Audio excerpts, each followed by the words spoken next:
Sita Allah petito wisata kaci mewitito ca Allah petitu opong pewiyo cia betul lenga he tige tuwio kolo wisata kaci muawe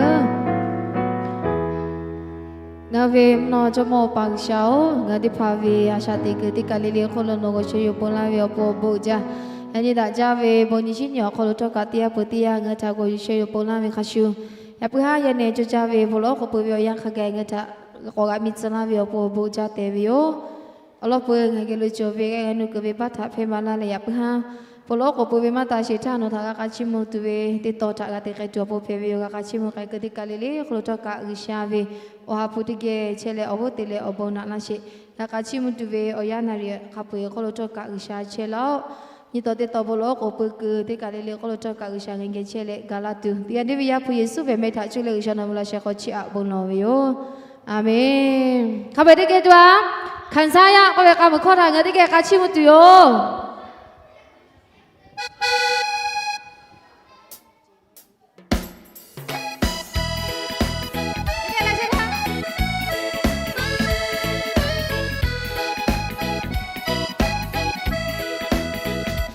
看啥呀？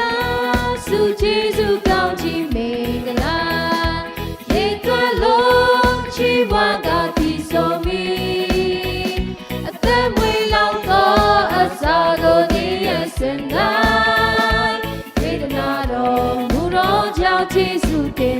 看啥呀？看啥呀？数起数高起每个啦，一段路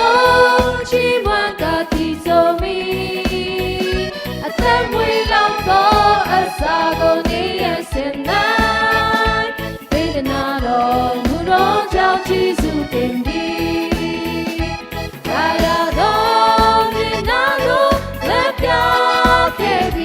虽然我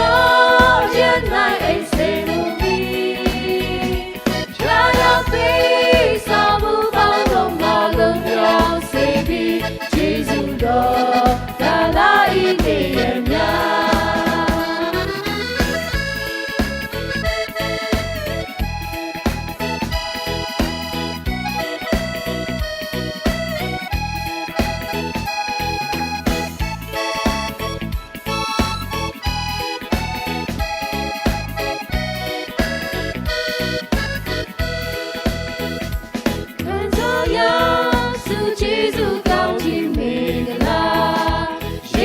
路去往高地上面，等会老高啥个你也先来，你的那罗木罗将去数点滴，大家都你那罗蓝标给比，虽然我原来爱谁不比，却要对啥不放的话。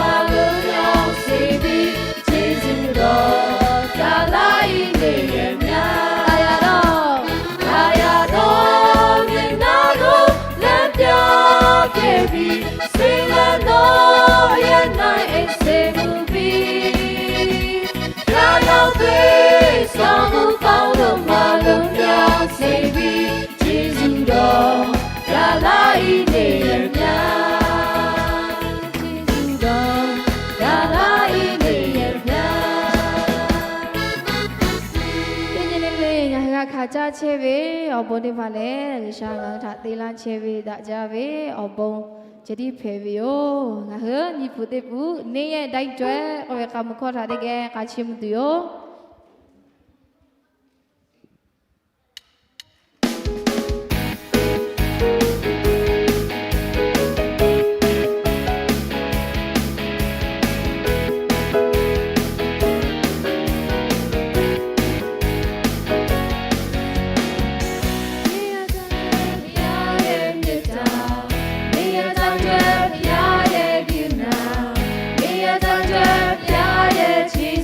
Oh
ရှာငါရောခိုလို့ကျော်ဝေဟာကားဝေဟာပဲဝေအပေါ်နေဖာလေခဒါကကျော်လို့ချေဝေယောပြီးလို့ချေဝေယောတင်းကြီးတရားလေးလေးငါရောခိုလို့ပြီးရှိချေဝေယောချေဖို့တဖို့ဂျေဇုတော်မတပါကာမခေါ်တာတကယ်ဟောချားနေပါချင်တယ်ယော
One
ตีลาวีเลขดากายวีอบงจิติเพโยอุจาดาจาวีกิชางาคือวีบอกขลุไทยขลาชิพาทกางาคือวี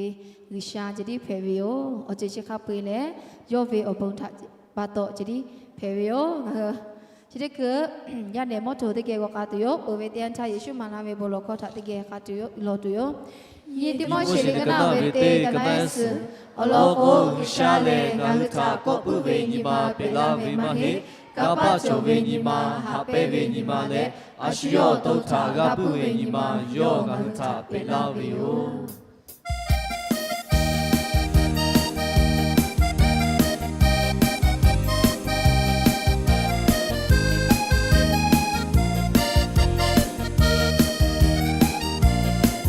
ရှာမူမီအပေါ်လူရှာဝေကအပေါ်ပါစတာကြိုချေရနေဟုနောချေနောပူဝေအောချေသာယတော်လေလူရှာဝေကအခေါ်ယူရဲ့တော်နောပူဝေညီမသာလူရှာဝေမာဟေကပါဝေဟာပေဝေအာရှုယောတောရပုဝေလူရှာပီလာတဝေယေစုပေါရှာကိခာတုဟာဟာဝေခိုတိကေချိုချာပြယောလူရှာဝေကအပေါ်ရတော်သူဝေမာလောတော်ဟာတော်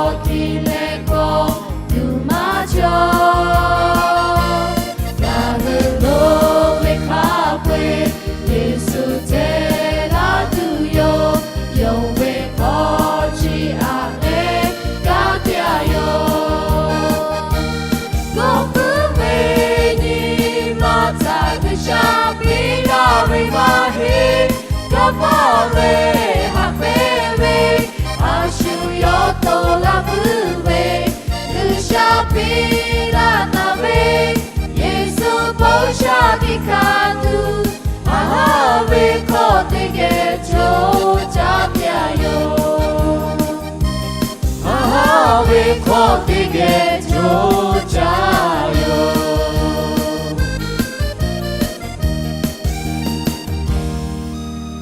มาโคเชเวเงเวอปาโอนอเวอเมชาယောယာတိပိနောနောเวมุမိกาลเปียวมุนมาโคโลနောเวอาโลบิခေမိကေခောချချောပိနာเปียว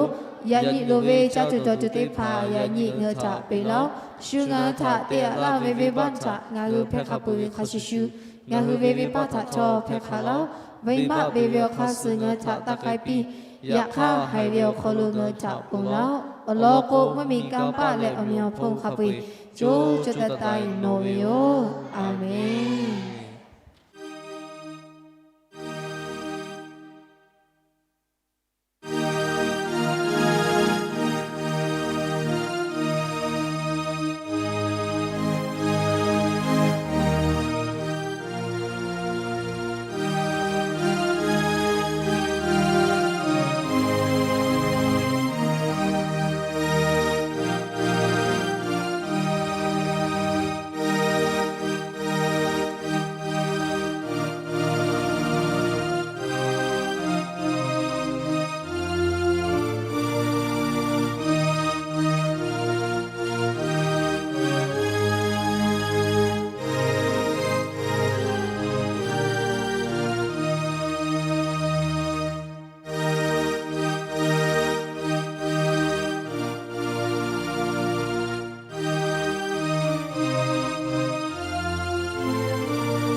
어머 리커가 침을 왜 야해 어머.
거 또라 두웨 초대파 보웨련 셰다보 유다다 자비보 다웨보 셴 나셰베 니니메 두 요키베 미나다우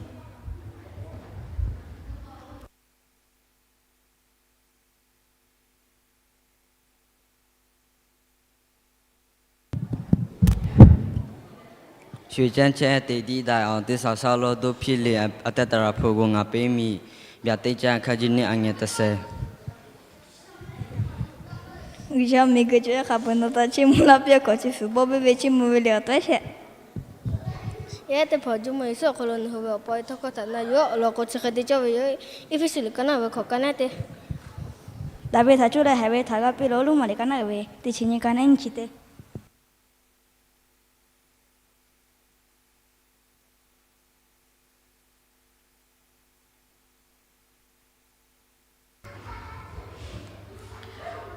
我考大卫的包了。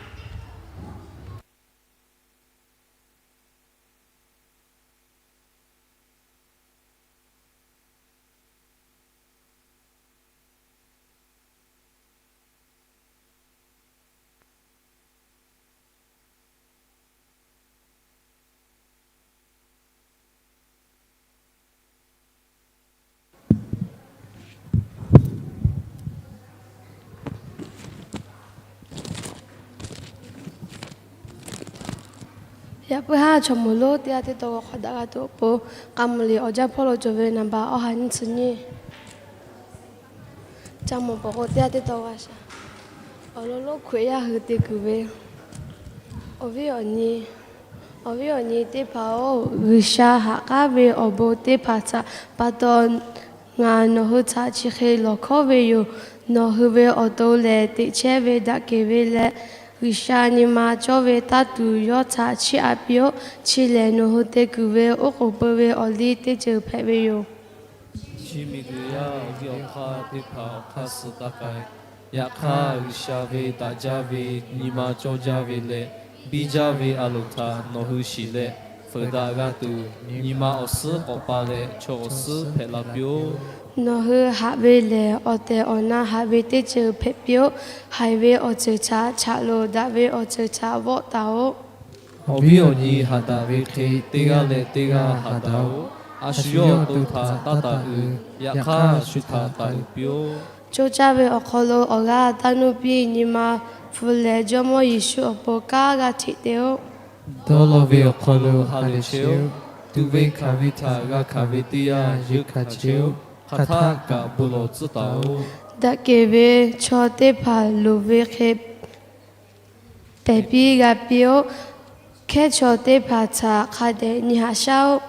Nohuta Formela Vichota Napio Yohuta Takupi Napi Vicheti Teo ha le we cho hu ge te ge ha le o ho we cho hu ge te ge ho te ga le te ga ni ma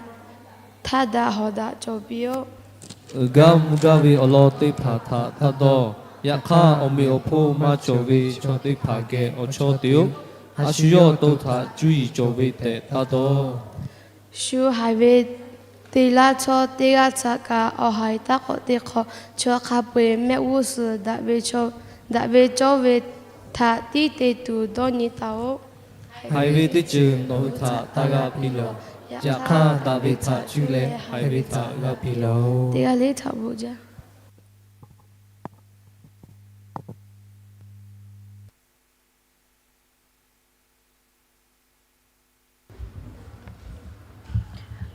菩大小为小切他所罗嘎为有大。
ရှင်သူစနောအချင်းသာကြည့်ရှုသူ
မေလာ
一个大肚下来是好吃不少。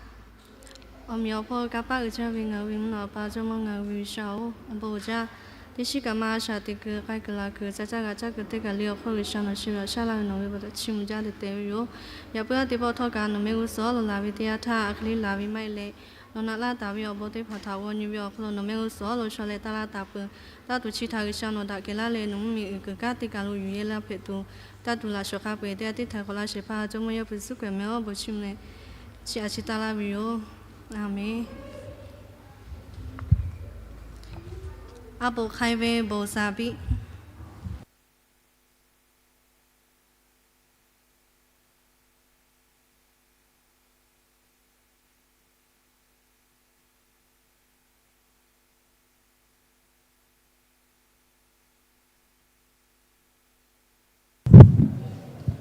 Long time ago, there was a bee called Billy. Billy was a cute little bee, but he was brave and cute little beings.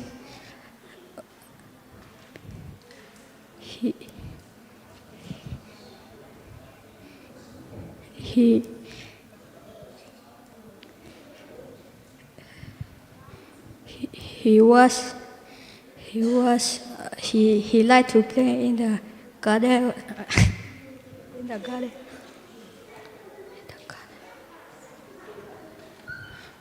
One sunny day, he saw the bee set on fire. He enough to help other people, other bees out.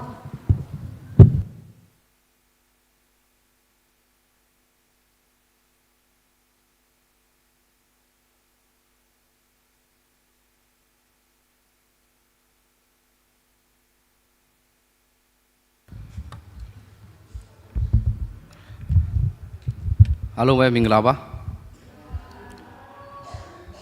နေကောင်းကြလားကျမ်းမာကြလားနေကောင်းကြမှာဆိုတာအချိန်ပေးတဲ့ဖျက်ခင်အကျေးဇူးတော်ချီးမွမ်းပါတယ်ဒီညတယောက်နဲ့တယောက်ခွာပေးဖို့ခွာယူဖို့ကြံပိုက်ကတော့တိတိမောတွေအခန်းကြီး၄ပိုက်ငယ်7တင်းအသက်အရွယ်နှုတ်ပြူဒီကိုအပေတူမြမထေမဲ့မြင်မပြုတ်စေနှင့်စကားပြောခြင်းကြင်ကြံပြုတ်မှုခြင်းသူတစ်ပါးကိုချစ်ခြင်းဝိညာဉ်သဘောရှိခြင်းသစ္စာဆောင်ခြင်းစင်ကြယ်ခြင်းအရာမှယုံကြည်သောသူတို့သည်ပုံတက်တေကိုပြလောတို့တဲ့ကြံပိုက်ဖြစ်ပါတယ်အဲဒါကိုဘယ်လိုကောင်းဆင်ထားလဲဆိုတော့ကျွန်တော်တို့လူငယ်ဖြစ်တည်နေသူလူငယ်ဆိုတာကကျွန်တော်တို့အချိန်လူငယ်ဖြစ်ဖြစ်လူကြီးပဲဖြစ်ဖြစ်အချိန်ဆိုတာကဘုရားသခင်ကျွန်တော်တို့ကိုခွဲခတ်မှတ်သားထားတာကိုလည်းကျွန်တော်တွေ့ရပါတယ်ဘယ်လိုမျိုးလဲဆိုတော့ကျွန်တော်တို့အချိန်ကိုဘယ်လိုမျိုးသတ်မှတ်ထားလဲဆိုတော့ကျွန်တော်တို့အသက်အရွယ်မရွေးလူငယ်မရွေးဘာသာမရွေး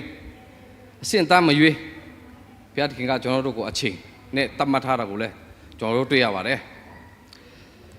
ကျွန်တော်တို့ဘဝတစ်ခုကိုအကောင်းဆုံးအသုံးချမယ်ဆိုရင်ကျွန်တော်တို့ထာဝရတည်ရှိနေတော့အရာအတွက်အသက်ရှင်ခြင်းကိုလည်းအသက်ရှင်ခြင်းကိုခေါ်ပါတယ်အသွေးခေါ်ပညာရှင်တူပြောထားတဲ့စကားဆိုရင်ဝီလျံဂျိမ်းပြောထားတဲ့စကားဆိုရင်ရှေ့ခေတ်ကနိုင်ရီတွေကိုတင်ဆက်ထားလို့ရတယ်တဲ့ရှေ့ခေတ်ကနိုင်ရီတွေကိုနေနိုင်တင်ဆက်ထားလို့ရက်တန့်ထားလို့မရဘူးနေနိုင်ရနေရသူ့ဟာသူတွားနေမှာပဲဒါပေမဲ့အဲ့ဒီအချိန်နိုင်အဲ့ဒီအချိန်ကိုကျွန်တော်တို့ဘယ်လိုမျိုးအသုံးချရမလဲဆိုတာကိုအသုံးချရှင်တို့တော့ရလေတော့ဝီလျံဂျင်းကကျွန်တော်တို့ကိုပြောဆိုထားတာတွေ့ရပါတယ်တစ်ပေအခန်းကြီး1ပိုင်ငယ်24ကဘယ်လိုပြောထားတယ်ဆိုတော့လူမျိုးရှိသမျှသည်မြက်ပြင်ကဲ့သို့ဖြစ်၏လူမျိုး၏ပုံရှိသမျှသည်လည်းမြက်ပွင့်ကဲ့သို့ဖြစ်၏မြက်ပြင်သည်ညှိုးနွမ်း၆တွေ့တတ်၏အပွင့်လည်းကြွေတတ်၏ဟုဆိုထားပါတယ်မြက်ပြင်ဆိုတာကကျွန်တော်တို့ဘွားနဲ့အတူတူပါပဲမြက်ပြင်ဆိုတာက24ရာသီဥတုတစ်နှစ်ပတ်လုံးသူကမဲစိန်လန်းဆူပြီးနေတယ်ဆိုတာမရှိပါဘူးသူအချိန်နဲ့သူ့အခါမြက်ပြင်သူ့အခင်သူစိန်လန်းတဲ့ချိန်စိန်လန်းမယ်သူဆူပြီးတဲ့ချိန်ဆူပြီးမယ်ညှိုးနွမ်းတော့တဲ့ချိန်ကြရင်ကျွန်တော်တို့ညှိုးနွမ်းတော့မယ်သူအမဲတန်းစိန်လန်းဆူပြီးတယ်ဆိုတာကိုမရှိပါဘူးဒါကြောင့်မို့ကျွန်တော်တို့ကအချိန်ဖျက်ခင်ပေးထားတဲ့အချိန်ကိုတူအောင်ရှည်အောင်ဘယ်လိုမှကျွန်တော်တို့အုပ်ဆိုးလို့မရပါဘူးသူ့ဟာသူ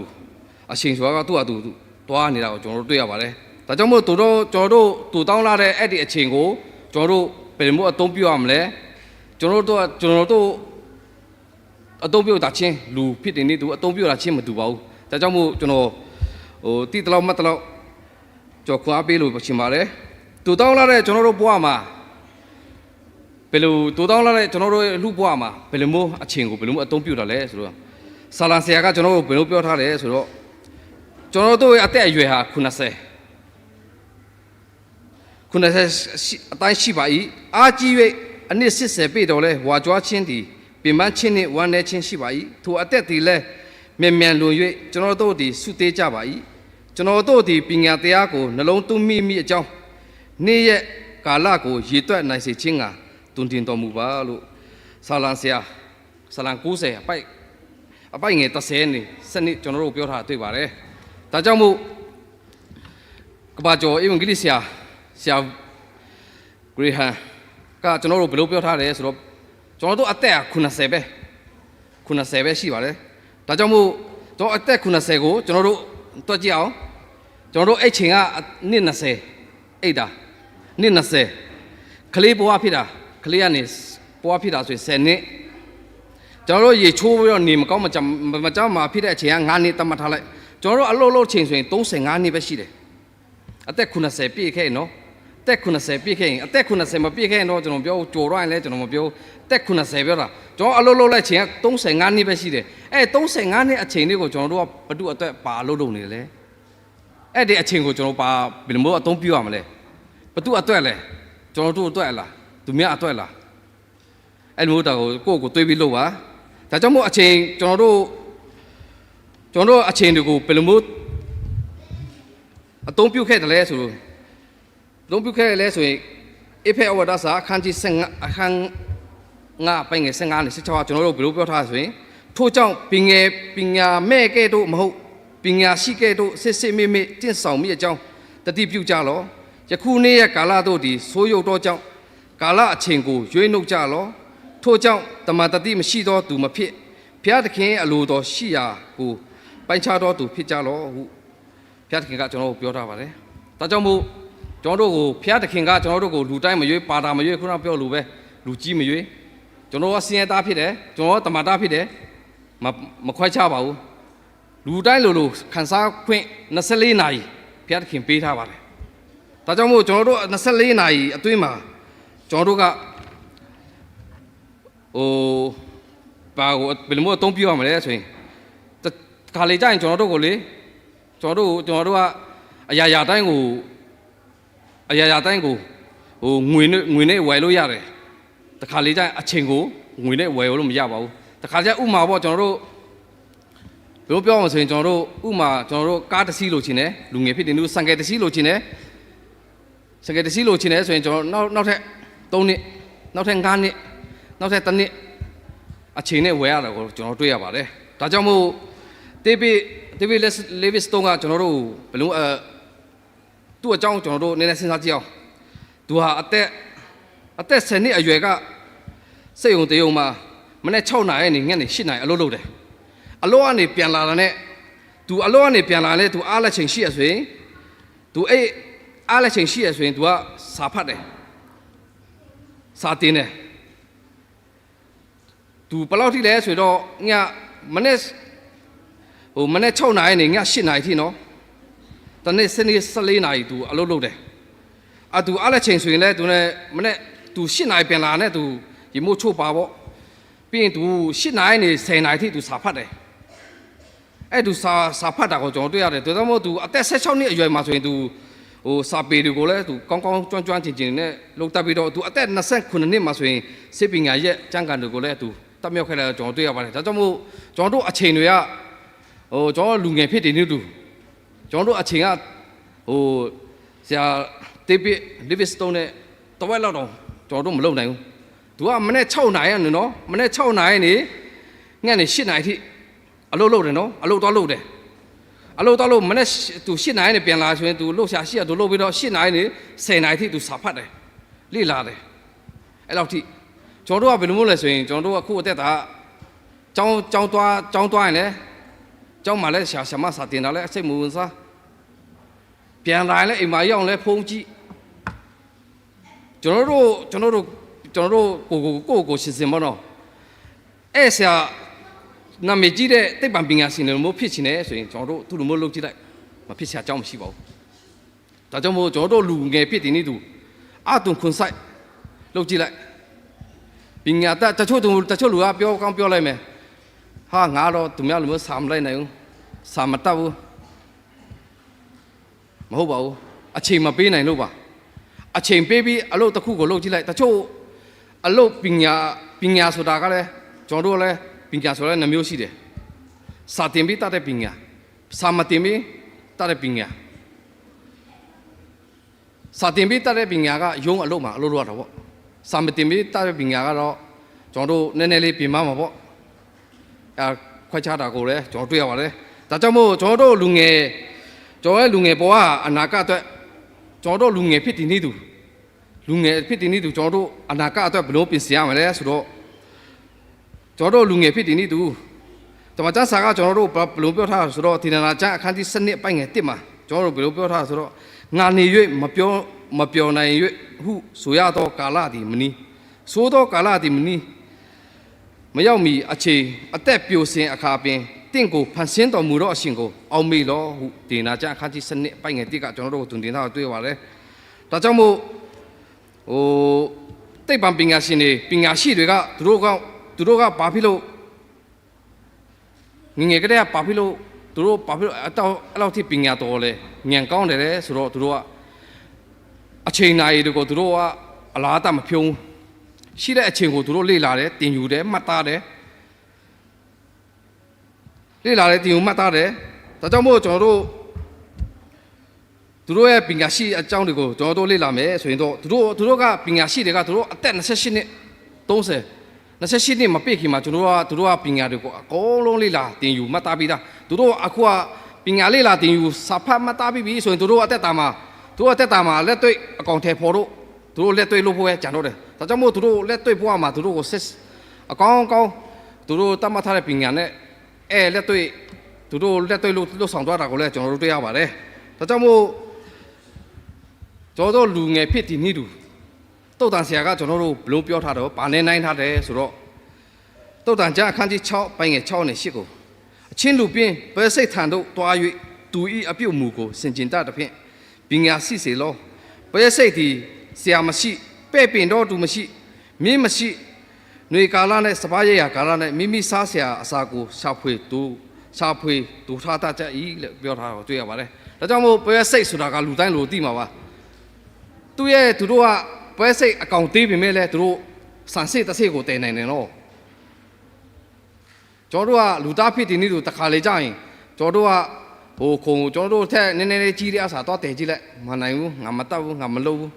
အဲ့လိုမျိုးမဖြစ်အောင်ကျွန်တော်တို့ဒီចောင်းပိုက်ကကျွန်တော်တို့ကိုညွှန်ပြထားကြလို့တွေ့ရပါတယ်ဒါကြောင့်မို့ကျွန်တော်တို့ဘဝတစ်ခုကိုအတိတ်ပဲရှိအသုံးပြုမယ်ဆိုရင်တော့ကျွန်တော်တို့တက်ရှင်တွေလှုပ်ဆောင်သွားတဲ့အရာတစ်ခုချင်းစီဟာတနေ့ကျရင်ကောင်းတာပဲလို့ဆိုးတာပဲလို့ကွယ်တနေ့ကျရင်ကွယ်ပြောတော့လို့မယ်လို့တိတ်ပံပင်ကရှင်တယောက်ကကျွန်တော်တို့ပြောညွန်ပြထားအောင်တွေ့ရပါတယ်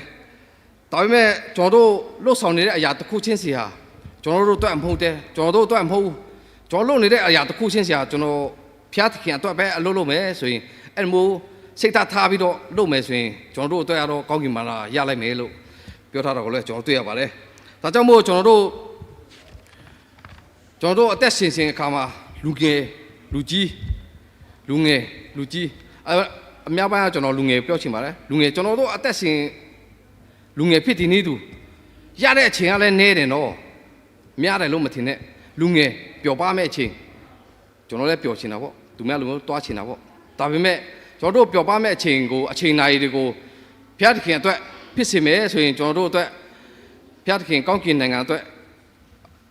အကောင်းဆုံးဖြစ်မယ်လို့ကျွန်တော်မျှော်လင့်ပါတယ်ဒါကြောင့်မို့ကျွန်တော်တို့လူငယ်ဘဝဟာဒူတောင်းလာပါတယ်ဒါကြောင့်မို့ကျွန်တော်တို့လူငယ်ဖြစ်တည်နေသူကျွန်တော်ဘုရားသခင်ပေးထားတဲ့အချိန်ကိုအလဟာတမဖြစ်စေတယ်ပဲအလွဲသုံးစားမလုပ်ဆိုဖို့အမားမလုပ်စေဖို့အဲ့ဒီဘုရားသခင်ပေးထားတဲ့အချိန်ဟာကျွန်တော်တို့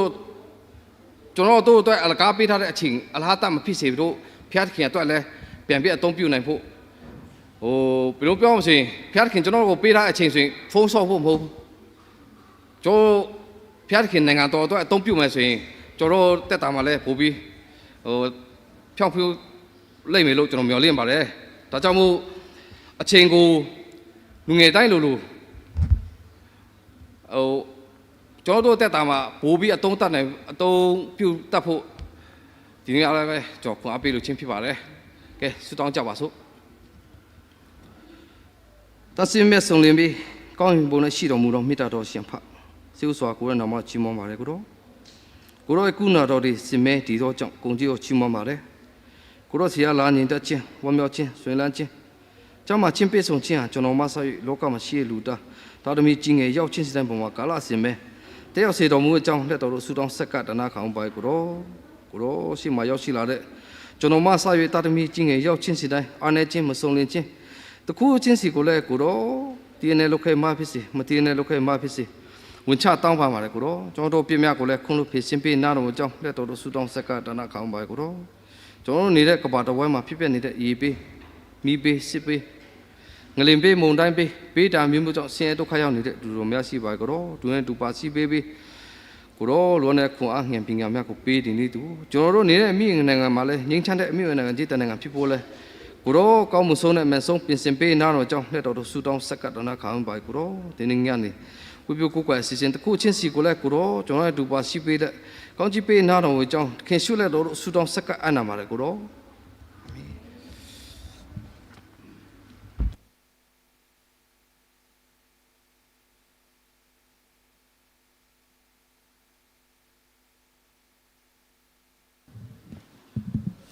လောပုရှာဝေဘောချီမီယိုယပန်ဒါကြဝေယံခလုငဒီဖာယနေ့ကျူကြဝေဘလောကိုပူဝေယံခလုဟာလျာကဝေခလုဘလောကိုပူတောပွန်ခွာယံချေဝေပုံဝရှာဝေဘောဂျာမကြဝေချီမီယိုချီဝေခရှရှုငါစဒေရှိတာကိုပိတာဝေခရှရှုလေအရှိယောပုတာချေတာဝေဂျတိဖာထာကျူဝေခလုကချီအကလာဝေယနေတရားလေးလေးထကောက်ဘောဂျာတေဘောခေါ်ယလာဝေတိချေဖေဝေယောလေလေငါထာဘောမောင်ကပိနာဝေလေးရှာလာဆိုင်ထကောက်ဘောဂျာတေဘောခေါ်ယလာဝေယောဟေကောငါဟေshot patishi ko khaleo ko te kai tu ve chote pha ha shot patishi ko nga he mungo ve ya nga ha pa le me pa kholo nga he ti he la ve cho ve yo ki bo hi la ve cho ve yo ha ko shot patishi ko khaleo le yo te pha le kho ka ve kholo awu yo kai la tu yo ha nga me kho mu ve kholo anyama me sa na cho shi to kho to ko la tu ve te pha ni pui u ni phyu sin နဖဖူဆန်မီနီစီထွန်းဇူလိုင်မင်းရလေဘောပေါ်ဝိဆာဂျော့စမိုင်းပေါ်ဂျာကဘိုရှိရှေဒီဘောလေချီဒီဖာရှော့ပေါ်တီရှိကိုရှိတော့ခေါ်တော့လာတူပုံဖေဝီယိုနေပွေဦးနေဖြူစင်နဖဖူဆန်မီနီစီထွန်းဇူလိုင်မင်းရလေဘောပေါ်ဝိဆာဂျော့စမိုင်းပေါ်ဂျာကဘိုရှိရှေဒီဘောလေချီဒီဖာငါရှော့ပေါ်တီရှိကိုရှိတော့ခေါ်တော့လာတူပုံဖေဝီယိုအပိုခိုင်ဝေခလိုအညီမနန်တော့ဘောလာကိုရှေကလာရှေခေါငါတာခေါတီရှိဘောမောင်ငါပီလာတူဝေလေရှာလာထုံမြေဖေဝီယိုလေချတီရှိငါဟဒါဘောမောင်ငါပီလာဝေရှာလာဆိုင်ထားအဘောကြတေဘောခေါ်ရလာဝေယောခေါ်ဘောရခလိုကလာလေဘောလောကိုပူလာဝေရဲ့နေတရားလေးလေးမကောအွန်လိုင်းခလိုတေလေဘောလောကိုပူချေဝေတရားလေးလေးမကောလေဂျာဝဝေခလိုလေကီဘိုတီဝေခလိုမကောဟာသဝေခလိုမကောကချီအကလာတဝေရှာလာတရားလေးလေးထကအဘောကြတေဘောခေါ်ရလာဝေယောယန်တိရှိဘိုယေလိုဂါလာဝီခါရှူရှူအခနတိရှိချေခဝေယန်တာခါတိရှိကမာကကလကကတိကဟေကဂျိုကတိကလေလေခလိုဂီရှာကိုဟာရှာလာပြိုဝလေလေဘိုခေါ်ရလာမတိချီဖေဝီယိုဘိုဂျာ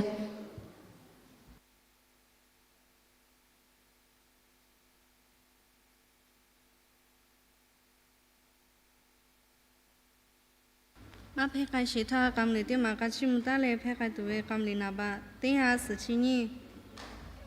တင်းဟာစချင်းနီ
Egele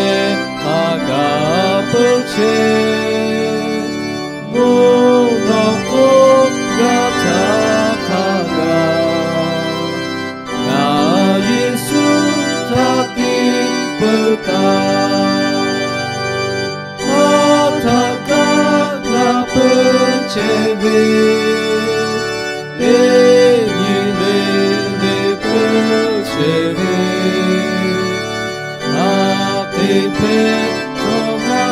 peche Na Yesu taki peche